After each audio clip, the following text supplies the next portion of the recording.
Hello and welcome back.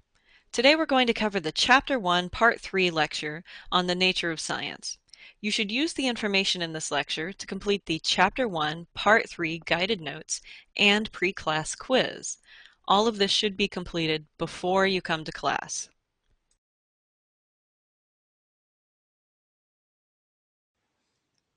We have three major learning objectives for this lecture. First of all, we're going to go over science and define it, describe what it is and what it isn't. Second, we're going to go over 6 basic scientific principles that we use to define what science is. This will include a review of the scientific method. And then finally, we're going to discuss scientific theories, laws, and models, different types of scientific ideas.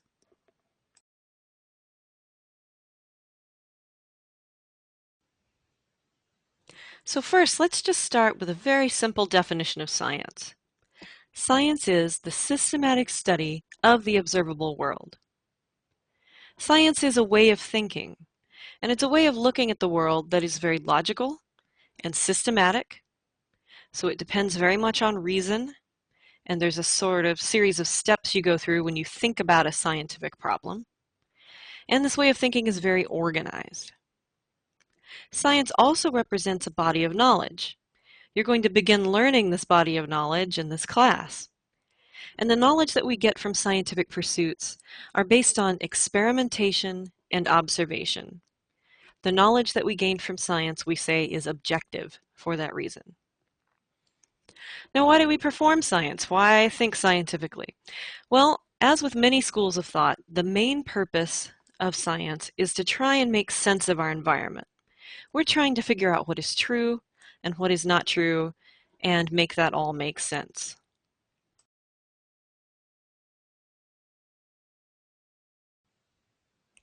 So science can represent many things, but at its heart, its defining characteristic is that science is concerned only with those things that can be observed, measured, quantified, or qualified, that are confirmable and also falsifiable, and we'll talk more about what that means in a moment.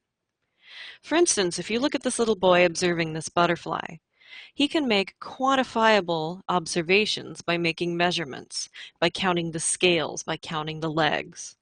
He can also make qualified observations by looking at the color, the intensity. He can make a description of that organism.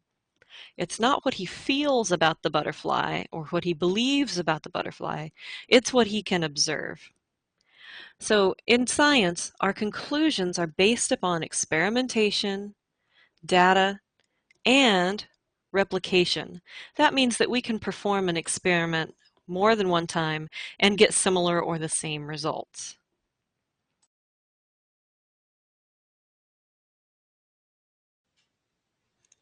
Now really, we're all just trying to figure out what's true about the universe.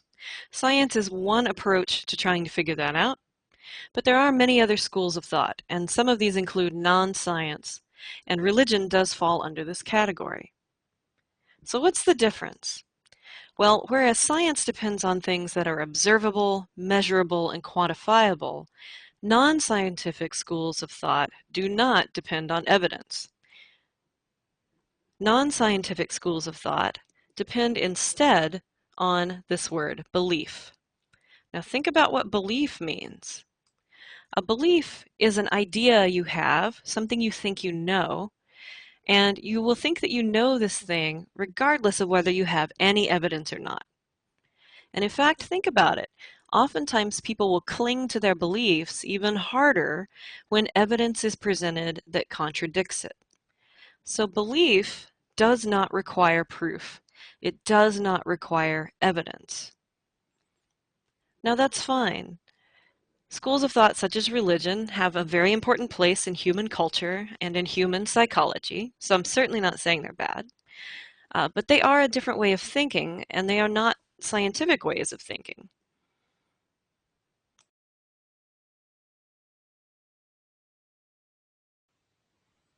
So here we have a fun little cartoon illustrating the difference between science and non-scientific schools of thought.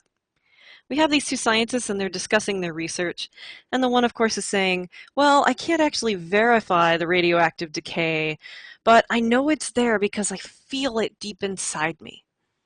Okay, the feeling it deep inside himself, that's a belief. Being able to measure it and quantify it, that's science. So in scientific circles, this kind of a claim just doesn't cut it, just doesn't fly. If you can't measure it, then it may as well not exist. And if you want to prove that it's there, you have to keep searching for a way to actually measure it.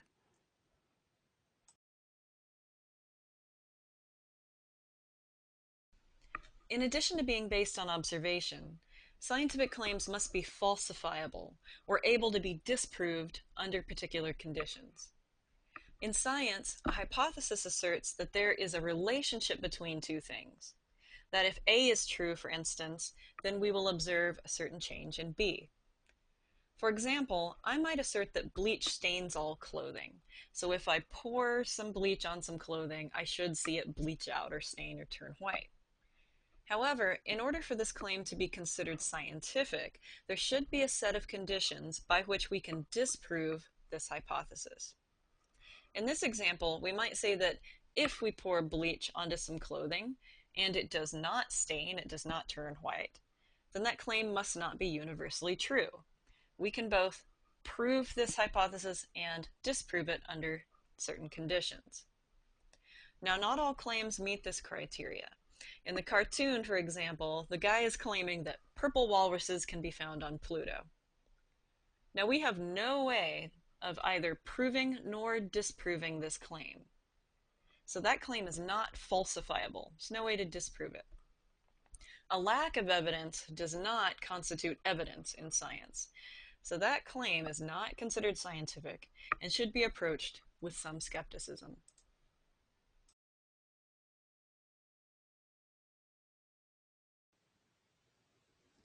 Another rather insidious phenomenon that we see today is something called pseudoscience. And we are just saturated with pseudoscience in today's culture, largely because of the advent of the internet. The internet allows us to share information really quickly, but it also allows us to disseminate misinformation practically at the speed of light. So there's a lot of sciencey sounding stuff out there that's not true. So pseudoscience is the use of scientific language, imagery, etc., to sell you on an idea or product. Now that information, in quotes, may or may not be true, it may or may not be supported by evidence, but it will always sound kind of plausible because there's usually a little grain of truth in there somewhere, but not the entire truth. Remember that the main purpose of this sort of pseudoscience is to sell you something. So the people who are selling these things don't care if they confuse you or mislead you. They just want you to buy into the idea or buy the product. This ad shows one of my very favorite examples of pseudoscience. Back in the day when they discovered that cigarettes are in fact bad for you, which we know is true, this company put out a series of ads, and this series of ads shows doctors smoking. And this one's my very favorite because this guy in the ad is a scientist. So you can see that he's looking through a microscope. It's probably 2 a.m. and he's doing a lot of science, working really hard, and he's just chain smoking these Chesterfields. So why would this convince you to buy cigarettes? Well, if doctors smoke, if scientists smoke, and they're really smart, then it must be okay to smoke cigarettes, right? So it's misleading, even in the imagery that's used. We're going to look at some examples of pseudoscience in class, but I would encourage you to learn to recognize it and to be very skeptical of this sort of thing, to really do your research before you buy into products or ideas, because there's just a ton of this out there.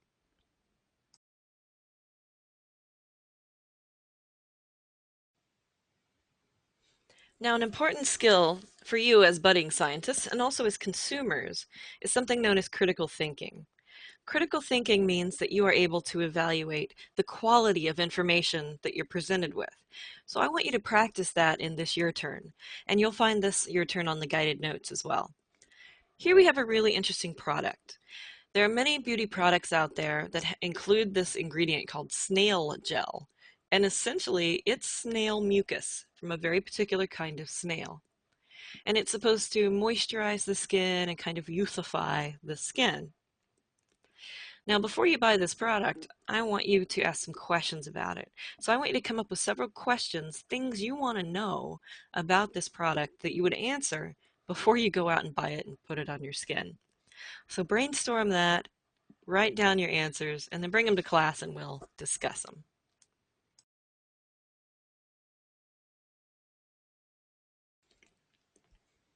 Next, we're going to discuss 6 scientific principles that kind of help us define what science is, and it helps tell us what science is not as well. The first one we've already gone over. It's the idea that science is concerned only with those things that can be observed. The second scientific principle talks about the limitations of science, and this is something that people aren't always comfortable with. We really want science to be able to answer any kind of question that we have in our heads, and it really just can't do that. So what kinds of things can't science be used to explain? Well, things like social trends, things that people find popular, human desires, human preferences. It also can't be used to describe morality. Okay, we apply morality to science. So science in its purest form is neither good nor bad. It just depends on how we apply it. Think about how many sci-fi movies you've seen that discuss this very question.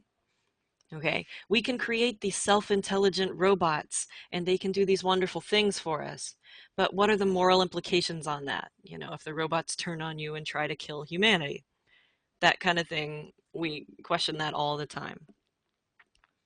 Science also can't be used to work on things that can't be observed or measured. We discussed that already. Or things that can't be directly tested. So science is actually pretty limited in what it can do.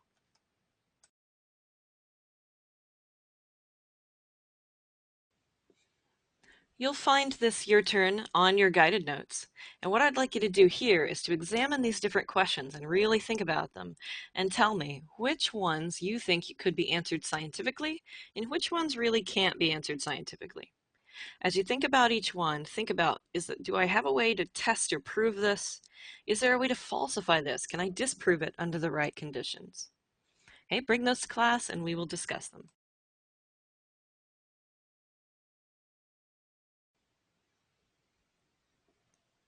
Okay, scientific principle number 3 is that science is honest.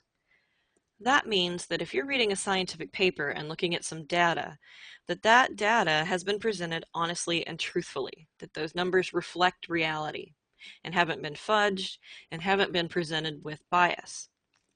Now that's a tricky one. Even though science is honest, scientists are not always honest. They're human beings, they are under certain pressures. And so we have to have systems in place to kind of keep us honest in this regard. So one of the systems that's in place that's helpful for this is something called peer review. Peer review means that if you publish a paper, the world's leading experts in that topic are then going to start looking at that paper. They're going to look at your experiment, your hypothesis. They're going to examine your data and make sure that it's honest. If it's not, they may not publish it. And if it gets published and they find out that it was dishonest, it can absolutely ruin careers and lose funding. So there's a lot of pressure to be honest in science, and it's absolutely a good thing. Scientific principle number 4 is that science is tentative. What we mean by that is that if we think we know something in science and new evidence comes out that contradicts it, we are obligated to take a look at that new evidence and work it into current theories and reject ideas that no longer make sense. So science is constantly changing, and that's a good thing. That means it doesn't get stuck. It doesn't become rote dogma that's not going to change and evolve as we learn new things. Because the point of science is to learn new things.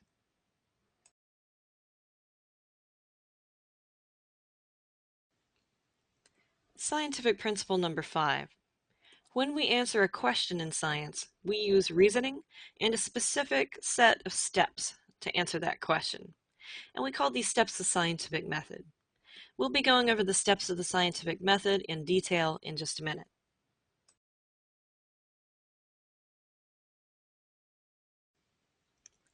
Scientific principle number 6 is that science is a process of elimination.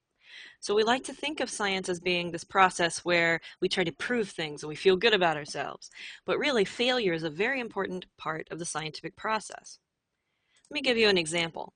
Let's say that you go out and you try to get in the car and the car won't start, or it's running rough, and you need an explanation for what's going on. Well, there's several possible explanations, and you're going to go through them one at a time. Let's say that first you theorize that the battery's dead. Okay, that's fine. You test the battery's fine. Well, you can mark that off your list. Okay, that hypothesis has been disproven. Next, maybe you think about the gas. Maybe it's out of gas. You test that. Nope, it turns out there's gas in the engine. That's fine. You can eliminate that as a possible explanation. And then let's say you open the hood and you in fact have an engine snake, as shown in this picture here. Okay. Engine snake is the actual explanation, the one that's true, but you couldn't really arrive at that until you started eliminating some of the other possible explanations. So science is a process of elimination.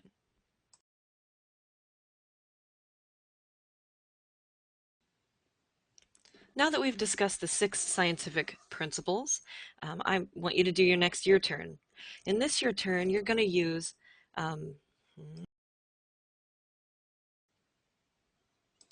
Now that we've discussed the 6 scientific principles, you can perform this year turn. This year term contains a concept map to help you summarize the 6 scientific principles, and it's very simple. On this building we have 6 pillars and we have 6 ideas. So what I'd like you to do is to summarize the 6 principles on these pillars. So for instance, one of our ideas is that science is honest. So you can write honest on one of these pillars. I can't write sideways with this pen. Okay? You can write the other 5 on these pillars. You'll want to summarize these ideas in 1 or 2 words so that you can fit them on these pillars. Okay? But this is going to help you remember what the 6 scientific principles are for test time.